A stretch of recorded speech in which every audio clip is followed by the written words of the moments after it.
Yaparsın. Çok Ben sağ olun. teşekkür ederim. Çok teşekkür Sizi de ederim. dahil ettiniz bu arada. Temizliğine bakın.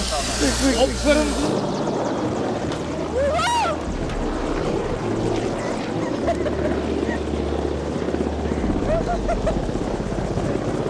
Lense dikkat et lense. Neler aldık şimdi?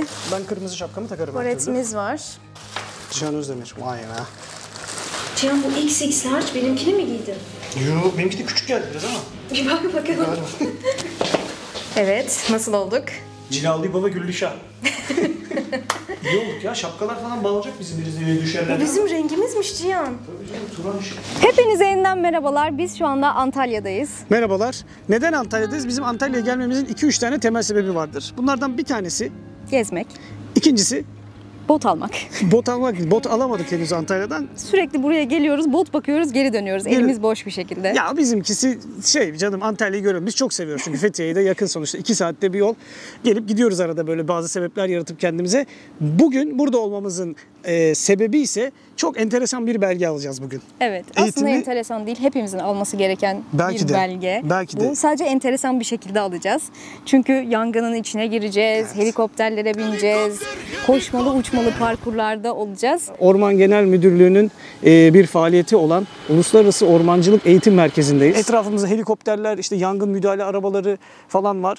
Bizim gibi amatörler var, bir de profesyoneller var. Profesyonellere işte bazı eğitimler veriliyormuş. Yangın anında neler yapılır, neler edilir gibilerinden. Bizim gibi amatörlere ise gönüllü olmaları için bir lisans veriliyormuş. O lisansı aldığınızda yangın anında bu yangın söndürme ekipleriyle koordineli hareket edebiliyormuşsunuz. Mesaj yoluyla size nerede ne gibi yardımlarda bulunabilirsiniz gibi direktifler veriyorlarmış. Daha tabii ki yangın esnasında daha böyle yapıcı, daha faydalı, bilinçli bir hale geliyormuş sizin yardımlarınız. Fethiye halkını hatırlıyor musun geçen Evet. sene? Bütün millet hep beraber yangınlara koşturmuştuk. Şimdi biz bunu daha bilinçli hale getireceğiz. Teorik bilgileri verdiler bize. Bir konferans salonu gibi bir yere girdik. Orada işte yangında ne yapılır, ne yapılmaz gibi bilgileri aldık.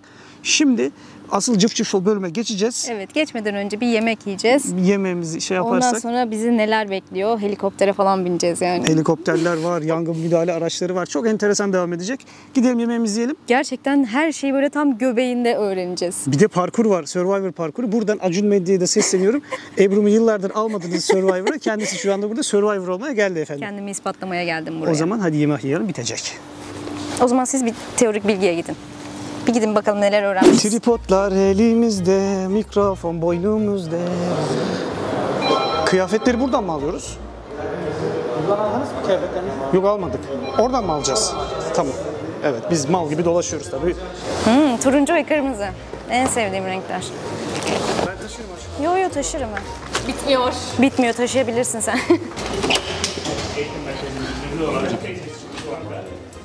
Burada ulusal ve uluslararası düzeyde birçok eğitime ev sahipliği yaptık. Orman yangınının ne olduğunu önce biz size anlatalım. Yangını söndürdükten sonra işimiz bitti mi? Hayır, bitmedi. Esas sorumluluğumuz tam da aslında o noktada başlıyor. Yanan alanda. Olası bir yangında nasıl hareket edilmesi gerektiğine dair simülasyonlar kurmuşlar. İşte hangi araç kullanılmalı, rüzgar nereden geliyor, ne tarafa hareket edilmeli gibi. O simülasyonlardan bir tanesine katılacağız biz de. Bakalım Ebru nasıl bir başarı gösterecek? Yangını önleyebilecek mi yoksa yakacak mı hepimizi? Sen beni hiç tanımamışsın Cihan. Evet Cihan, seni odaya alalım. Cihan, seni 5 numaralı odaya alalım. Dikkat dikkat. Hemen gel. Hocam burada çok büyük bir karmaşa var ama. Ama sen karışma. Bütün arabaları yangına göndermişim yanlışlıkla. Aşkım öyle yapma, bak öğle yemeği var ondan sonra aşk ağzı mı? En Bak, yakından su ikmali istiyorum. Tamam iste. Seferler. İste. Helikopteri gönderdim. Gönder. Seferler. Evet, Çalıştır. bu senaryo odalarında gördüğünüz gibi bu haritalardaki olayları canlandırıp gerçekleştirip gerçek sahada neler yaşayacaklar ona benzer olayları deneyimleyebiliyorlarmış. Bu şey gibi, ehliyet almadan önce de araba kullanırsın ya. Biraz onun gibi. Değil mi? Evet. Evet ama zor tabii ya. Gerçek Ama sahada çünkü buradaki Trafiğe çıktığında öyle olayların, olmaz. değil mi? Hemen senin yangın noktasına alalım, su ikmali. Aşkım benim arabaya da biraz yanlış. Senin arabaya gönderim yaptım hemen. Birazcık mazot yollayıver buraya. Çalıştır.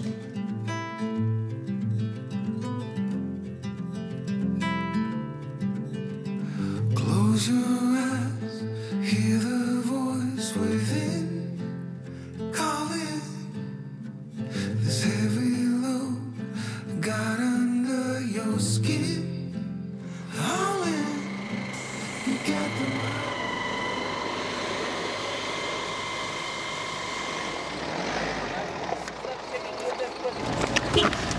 Eğitim alanına geldik şimdicik. Evet, suyumuz patladı. Bütün hazırlıklar tamam.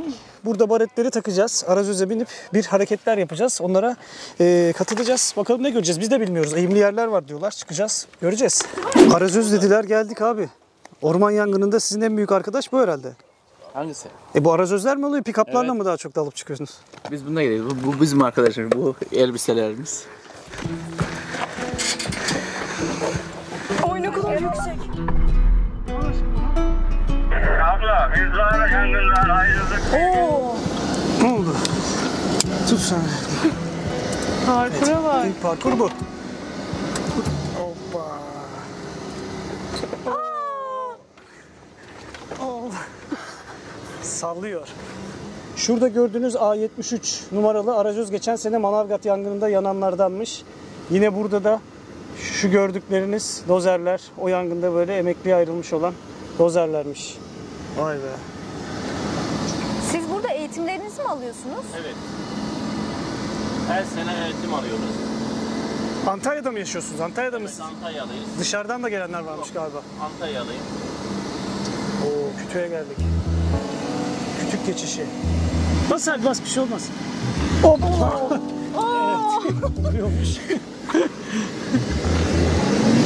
Vay vay. Oo, bunda emniyet kemeri takmadan hareket edemezsin ha.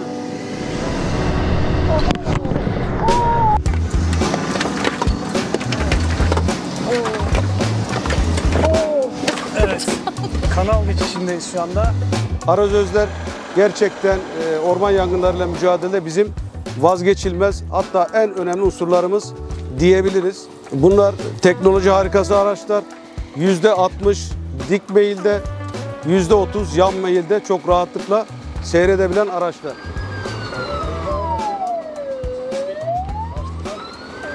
Evet, şu anda yangın yönetim aracına gidiyoruz. Ne anlıyorsun? Yangın yönetim aracı dendiğinde Bence ne anlıyorsun? adı üstünde oturuyorsun içeride ve Evet. yangını gözetliyorsun. Belki gözetleme kulelerinden falan bilgi geliyorsa sen şuraya, sen buraya, helikopter buraya gibi. Süper galiba. yorum. Nedir abi bu arabanın olayı şimdi? Bu araç Antalya Orman Bölge Müdürlüğü'ne ait yangın yönetim aracı. Herhangi bir yerde yangın olduğunda bütün ilçelere bu araçla gidiyoruz. Yangının bütün yönetimi bu araç üzerinden sağlanıyor. Buradaki gördüğünüz hava araçlarının bütün kamera görüntülerini falan aldığımız sistem, CEIBA sistemimiz. Hava aracı dediniz, dronların görüntülemesi Drone, buraya mı düşüyor? helikopter, uçak hangisinde Ha. kamera sistemi varsa onun bütün görüntüleri buraya düşüyor. Bu da yangın yönetimi dediğimiz bir sistemimiz. Bütün araçlarımızın üzerinde araç takip cihazı var. Evet. Anlık araçların nerede olduğunu görüyoruz ve ona göre koordine edip yangın yerini ona göre yönlendirebiliyoruz. Şu anda mesela herhangi aktif bir araç var mı havada? Buradan görüntüleme Diğer yapabilecek. araçlarımızın hepsinde görüküyor. Mavi olan bütün araçlar hareket halinde olan araçlarımız. Şurada İHA görüntülerimiz. İHA. İHA'larımız var. Vay. Kaç tane var Antalya'da? Antalya'da şu anda bir tane İHA'mız Bir var. tane uçuyor. Ama toplamda 8 tane var. 6 tanesi aktif. Evet. Türkiye genelinde. 2 tanesi yedek olarak duruyor. Bunlar 12 saat kadar uçuyor. Şu anda bu canlı değil mi? Şu anda Evet, bu şu anda canlı. canlı. Şu anda uçağımız uçuyor yani normalde bayağı uçuyor. Kamera tam kıç bölümüne herhalde tepeye konulmuş. Aynen. 2 kamera var. Kıç bölümdeki gündüz görüntüsünü atıyor. Ön kameramız değiştirebilir Özlem Bey. Antalya'nın. O da infranet görüntüyü atıyor. Beklenen an geldi. Şimdi helikopter geliyor. Eşyalarımızı topladık gidiyoruz. Çünkü yerdeki taşları görüyorsunuz arkadaşlar. Bunların hepsini sıçratıyormuş. Kamerayı falan burada bırakmayın. Yoksa geldiğinizde kamerayı bulamazsınız. Kamera dediler. olsa bile lensten umudu kesin diyorlar. Bizim ayaklık kaldı orada, onu alalım. Onu alalım. Gördüğünüz gibi herkes bir teyakkuza geçmiş durumda. Helikopter böyle demek ki. Geldi mi böyle geliyor helikopter. Ben demek ki şurada bir yerde dursam uçarım ha. Uçarsın aşkım. Biletsiz. Oh.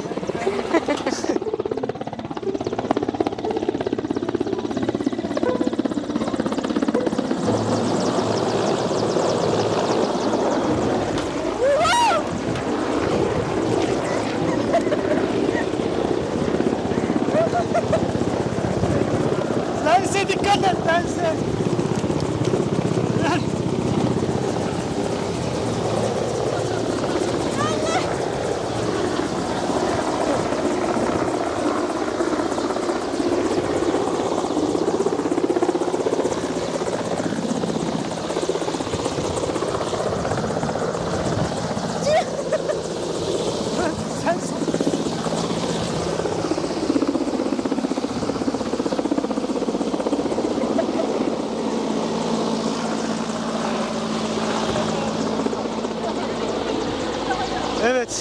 Hemen giriyoruz helikopter şarkısını. Helikopter, helikopter. İkinci defa su bırakmasını gösterecek size. Su bırakacakmışız. O benim. Evet, GoPro'yu almaya gidiyoruz. Bakalım ne yapıyor kendisi. Bir daha gelecek. Karşıya su atacak. Bu sefer uzaktan dön. Cihan su atacak bak. GoPro sağlam. Ne olmuş? Uçmuş, ne olacak? Bir zahmet yani. Ay neye uğradığımı şaşırdım. Bütün gözüm doldu.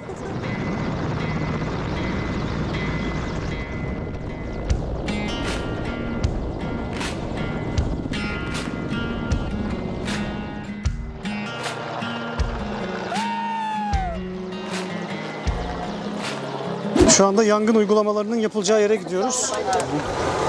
Tüm gönüllüler buradayız. Ne güzel gönüllü olduk ve biz böyle. Vallahi belgeyi de alırsak bizden iyisi yok. Aha bizim ayaklık. Ayaklık. Şimdi küçük bir ateş yakacağız burada. O bölgeye geldik. Daha önceden de yakılmış yerler buralar. Tabii ki yine uygulama amaçlı. Aynı noktada küçük ateşler yakılıp ateşlere nasıl müdahale edilmesi gerektiğini göreceğiz. Yaptığımız işlem yangın mahallindeki yanıcı materyalle yanmayan kısım arasındaki bir şerit açıyoruz. Buradaki yanıcı materyali uzaklaştırıyoruz.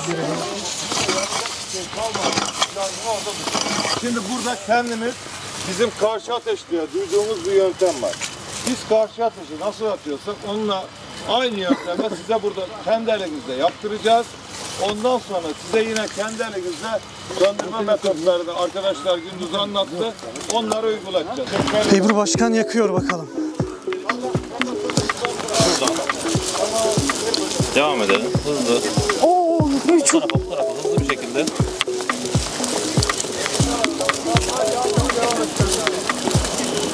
Ya burası gerçekten şu anda Evet. ben bu kadar gerçekçi olacağını düşünmemiştim. Ve biz böyle bir ateşe hiç yaklaşmadık. Biz hep sönmüş ateşe müdahale etmiştik. Aman Ya Allah'ım. şu anda bile yakıyor yani. Suyu aç Akif abi, aç. Bu bayağı yaktı. Bakın biz bu zaman alevlerle savaşıyoruz. Evet, bu nasıl bir sıcak ya böyle? Hadi Ebru'm, yaparsın Ebru'm. Yaklaşamıyorsanız biraz geriden çalışın. Buraya kadar geldi sıcak. Evet. Benim tırmığım burada biter. Ne oldu canım? Vallahi Allah yardımcısı olsun bütün bu yangın söndürme ekiplerine, yemin ediyorum çok zor ya. Ateşe biz bu kadar hiç yaklaşmadık ama şu sıcaklık şuradan insanı çarpıyor ya, net. Ve biz bununla uykusuz, duraksız 5 gün, 6 gün bu şekilde Mücadele ettiniz. Yani işimiz gerçekten zor ama çok seviyoruz işimizi. O da başka bir şey tabii. Sevmeden yapılacak bir şey değil zaten. Kesinlikle. Gönül işi. Çalışanlarımızın hepsi 5,5 gün evlerine hiç gitmiyor.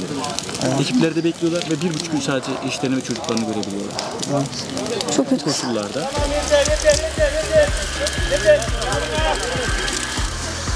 Tamam, sağ ol. Ya bu tabii şimdi altta olan bir yangın ya. Yukarıda olduğunda. Demek ki alevesi. Şu anda ekibin en küçüğü geliyor. Gel bakayım. En küçüğü ben değil miyim ekibin? Senden sonra. Meryem dur. Ha. Çevir şöyle bakın. Aferin kız. Vay kızım seni var. Onu çekebilirim bir dakika. Ay benim kızım. Islatalım. Kimi ıslatalım? Ay benim kızım. Şöyle yapalım bir şöyle. Hayır hayır hayır. Arkadaşlar eğitimlerine geçiyoruz. Şimdi size bir şey göstereceğim. Bunu ben ilk defa fark ettim. Tabii ki bilenler vardır. Neymiş? Bu baletin burasındaki şey ters siliyor. Hadi be. Evet ya burası Ya benim teknoloji ıslanmış. nerelere gelmiş ya. Teknolojiye bakın. O kadar şey o helikopterle uçuyor. Ebru'nun en sevdiği parkura geldik şu anda. Evet. Survivor olamamış yarışmacı. Bakalım burada hünerlerini sergileyebilecek mi bugün? Acun abi beni gör. Gör be kızı, gör be kızı Acun abisi. Tarif olarak gördünüz. Yangın nedir, ne değildir, bu ormancılar ne yapıyor anlattılar. Sonra geldik havuzun başında. Arazözün ne yaptığını gördünüz, helikopterin ne yaptığını gördünüz. Sonra bindiğiniz arazide nasıl hareket ediyorlar, nerelerden geçiyorlar diye. Bunlar basit şeyler. Bazen adamı gece arazözle bir yere çıkarıyoruz, sabah olduğunda bir daha indiremiyoruz arazözü. Bunu buradan nasıl alacağız diye günlerce uğraşıyoruz. Dozerle yol yap, yanına yanaş diye. Burada bayağı kalabalığız yani 30 kişi falan varız. Kim yapar diyor bir tek ben. Bir de şu bilgiyi de verelim yavrucuğum. Şimdi yangına müdahale edecek olan arkadaşları öncelikle buralarda böyle eğitiyorlarmış ki dağda taşla bıraktıkları zaman adamlar orada performanslı hareket edebilsin diye. Bu parkuru halledemeyen insanları da daha böyle alt görevlerde, arka görevlerde kullanıyorlarmış. Şimdi ben ön planda olmak için savaşımı vereceğim. Hadi bakalım Ebru'yu nerede kullanacağız? Ama merdivenden çıkmıyor şu. Çıkacaksın. Şuradan geçsem. Yukarıdan atlayacaksın ya. Yukarıdan mı atlayacağım? Yukarıdan da arkaya çek. Tamam, hiç yönünde gibi falan değil. Oo, zormuş. Yeter, ineyim bence, in.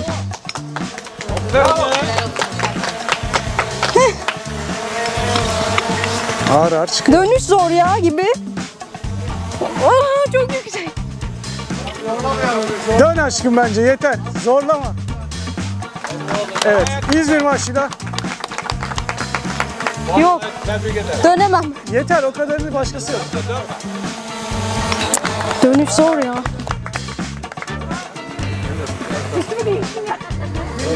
Artık dönecek. Bravo. Bravo. Aman dikkat. Cihan dur. Dönemeyeceksen dur. Ya gerek yok, gerek yok. Bravo. Tebrik ederiz. Dönemem, mümkün değil. Nasıldı? Yukarısı. Başladım ben. Demir sallanıyor.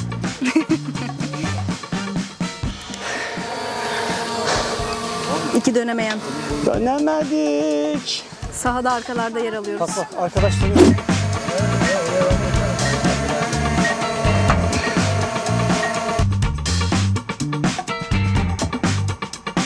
Şu şekilde bak şöyle.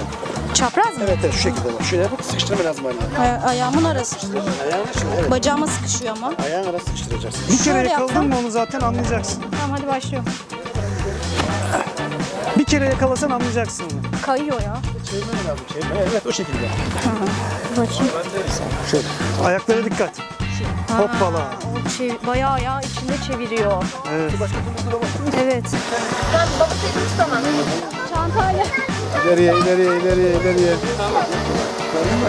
Hadi bakalım. Nedir amacımız burada? Düz duvarda yürümek. Hadi bakayım. Dikkatli yürü ama.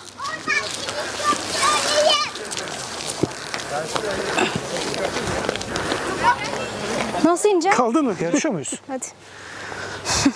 Ne? İlk çıkan tepeye çıkıp geri inen kazanıyor. Açık değil mi şu an? Açık, kayıtta. Tamam. Nesine? İlk çıkan mı inanmıyor? Çıkıp inen. Nesine? Tamam hadi. Döndüğümüzde, Fark döndüğümüzde Hı. meyve tabağına. Tamam. Hadi.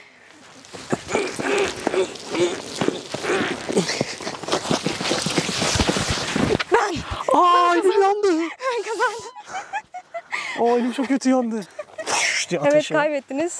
Tamam, yaparız meyve tabağını. Gelin bakın kimin ip çıkıyor. Çıkmaya belki çıkamam. Çıkarsın. Pardon. Merak etme bakıyoruz şimdi. Hadi gidelim arkadaşlar. Yaparsın. Yalnız şu anda kamu malına zarar veriyorsunuz efendim. Dikkatli çıkın. Nereden Gel buradan çekelim seni. Gel Bir yerden çıkamazmış. Şuraya. Bence çıkarsın. Koşarak gitsen daha kolay olur. Yaparsın. Aman be. Vay be. Neyse, o da güzel. Dur nasıl yap? Dur ben geleyim bir saniye. Aa, bastın artık. Basayım mı? Bas, sıkıntı değil. Tamam. Hadi.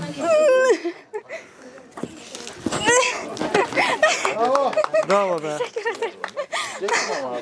Gel ben de seni Ay, çekeyim. teşekkür ederim.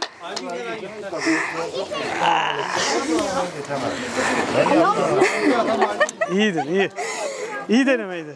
Boyum biraz daha uzun olsa olacak. Bence boydan değil, ayağını sokamadın o delikleri. Soksan Ayağım çıkacaktın. nasıl girsin? Herkes şöyle kollarını koyabiliyor, ben böyle tutabiliyorum. Ayağın ucunu oradaki deliğe tık diye dokunursan geliyordu. Yapamadım işte.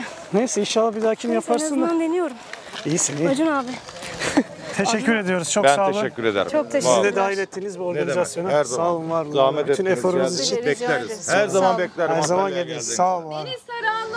Evet, tüm parkurları bitirdik. Sertifikamızı aldık. Şu anda sırada ne var? Ben söylemek istemiyorum. Ne var? Helikopter.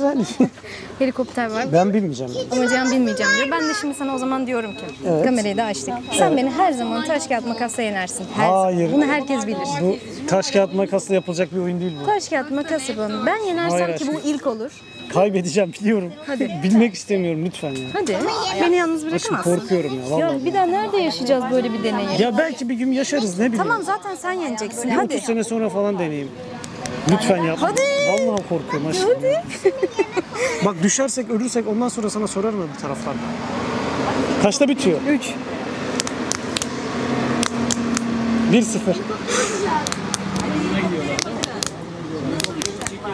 1-1. 2-1. Yes. Hadi canım helikopter kalkıyor hadi. Hadi. Bedava helikopter bağrında patlasın hadi. Helikoptere binilmez mi ya? Ya ben binmem helikoptere ya. Tekneye gel.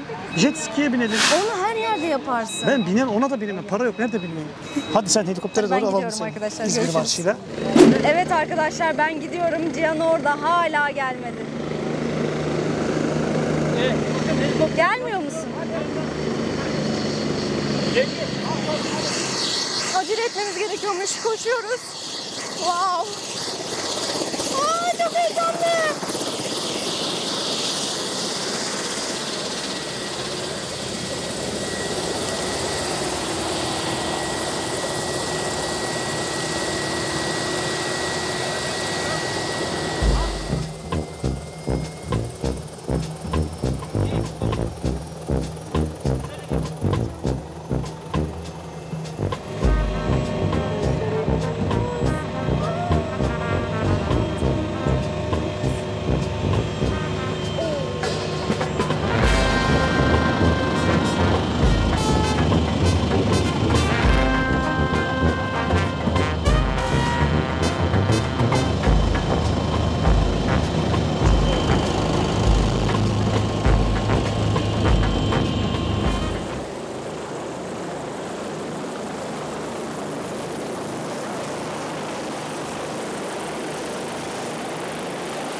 Nasıl gelmezsin? Nasıldı? Çok güzeldi.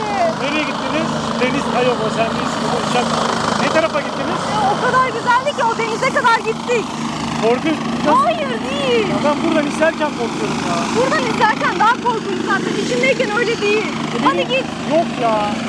Nasıl? Nerede yaşayacağız? 20 lira burada? ver gideyim. 15 lira ver gideyim hadi. Canım. İnanılmazsın ya. Ben Böyle bir şey korkuyorum. Ya nasıl bak, yaşamazsın? Benimleyseniz bu yolda beni deniz maceralarında göreceksiniz. Daha böyle havada mağarada yok bunlar. Karada ve denizde. Ama böyle bir deniz manzarasını başka yerde göremezsin. Ben deniz içinden görüyorum manzarayı. Tepeden görmek istemiyorum. Ne diyeyim ben sana daha? Çok güzeldi.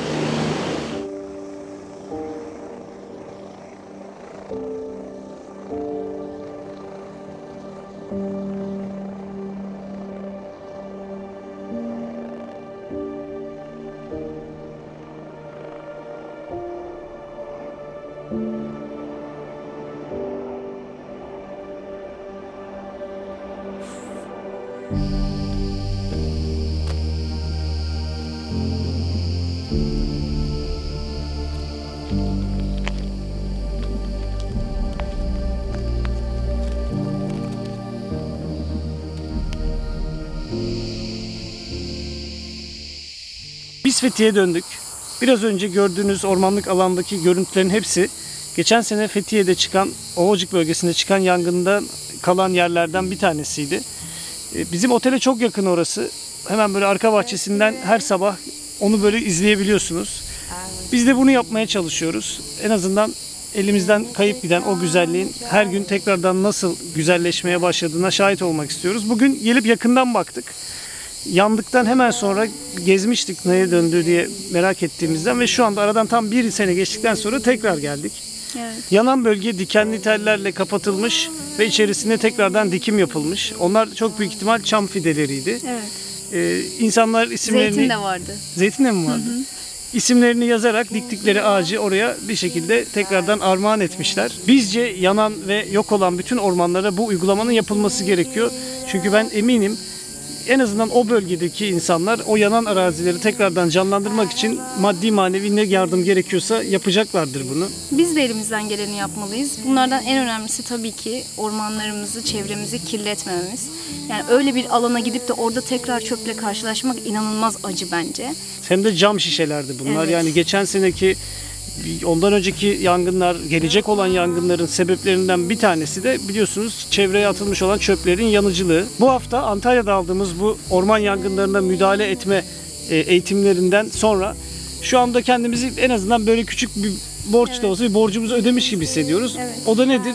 Şimdi artık daha böyle özgüvenli bir orman yangınında davranabiliriz herhalde. Yani umarım hiçbir zaman başımıza gelmez. Evet. Ama gelirse de ne yapacağımızı bir tık daha iyi biliyoruz. Yani en azından oraya gittiğimizde nasıl ayak bağı olmayız, Evet. oradaki o aletler nasıl çalışıyor, o hortumlar nasıl çıkıyor, nasıl giriyor gibi şeyleri şu anda daha iyi gördük, daha iyi biliyoruz. Bu eğitimler birçok ilde bulunuyormuş arkadaşlar ve ücretsiz olarak bunlara katılabiliyormuşsunuz. Sonuçta yani yangın riskinin yüksek olduğu bir coğrafyada yaşıyoruz. Çünkü sıcak ve gitgide de ısınıyor havalar, yani farkındaysanız. Geçen yaz inanılmaz sıcaklar vardı. Bu kış acayip bir kış oldu. Yaz nasıl geçecek şimdi bilmiyoruz. İnşallah geçen seneki gibi sıcak geçmeyecektir. Böyle bir belge almak, böyle bir sertifika almak yani hepimiz için ileride faydalı olacaktır. O zaman haftaya görüşürüz. Kendinize dikkat edin. Etin ama. Hoşçakalın. Hadi bay bay. Çok yorgunuz. Hem çalışıyoruz hem de çalışıyoruz. Bay bay.